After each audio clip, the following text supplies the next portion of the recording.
దాదాపు 6,500 పైచిలకు ఎక్సైజ్ డిపార్ట్మెంట్లో ఉన్నటువంటి కింది స్థాయి ఉద్యోగి నుంచి పై వరకు అడిషనల్ కమిషనర్ స్థాయి వరకు అందరినీ ఎక్సైజ్ విభాగంలో కేవలం ఎక్సైజ్ ఉద్యోగులు మాత్రమే ఉండేటట్టుగా విభాగాలను రూపొందిస్తూ ఏర్పాటు చేస్తూ జీవోను జారీ చేయడం జరిగింది.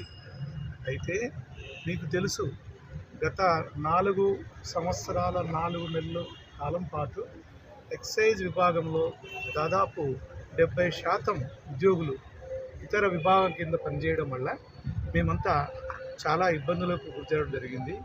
అయితే ఒకే ఉద్యోగాన్ని వేరువేరు విభాగాల కింద వేరువేరు అధికరణ కింద పనిచేయడం వల్ల రాబడినటువంటి కావాల్సినటువంటి ఆశించిన ఫలితాలు రాలేదు.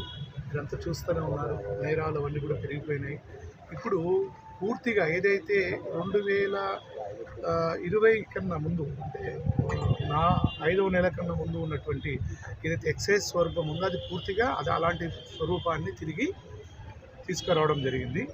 ఇందులో ఈ ఎక్సైజ్ విభాగాన్ని, ఎక్సైజ్ శాఖను పునర్నిర్మాణం చేయడానికి ఎవరైతే ఉన్నారో గౌరవనీయులైనటువంటి మన రాష్ట్ర ముఖ్యమంత్రి గారు నారా చంద్రబాబు నాయుడు గారు, వారు అదేవిధంగా మా యొక్క ఎక్సైజ్ మినిస్టర్ గారు, అదేవిధంగా మా యొక్క శాఖ కార్యదర్శి గారు, తర్వాత డైరెక్టర్ గారు, వారికి మేము సర్వదా కృతజ్ఞులై ఉంటాము. అదేవిధంగా ఏదైతే ఆశయాల గురించి మా ఎక్సైజ్ డిపార్ట్మెంట్ పైన ఏదైతే మా యొక్క బాధ్యతలను నిర్వర్తించమని గవర్నమెంట్ చేయడానికి మేము సాయశక్తులా కృషి చేస్తామని, ఇందు మూలంగా మా యొక్క సిబ్బంది, అధికారులు అందరూ కూడా చాలా సంతోషంగా వారు ఈరోజు ఈ యొక్క కార్యక్రమాన్ని నిర్వహించడం జరిగింది. కాబట్టి గౌరవనీయులైనటువంటి రాష్ట్ర ముఖ్యమంత్రి వర్యులు శ్రీ నారా చంద్రబాబు నాయుడు గారికి మరొకసారి మా యొక్క శాఖ తరపున, కర్నూలు సిబ్బంది మరియు అధికారుల తరపున వారికి సర్వదా సతత్రా ధన్యవాదాలు తెలియజేస్తున్నాము మీడియా ద్వారా.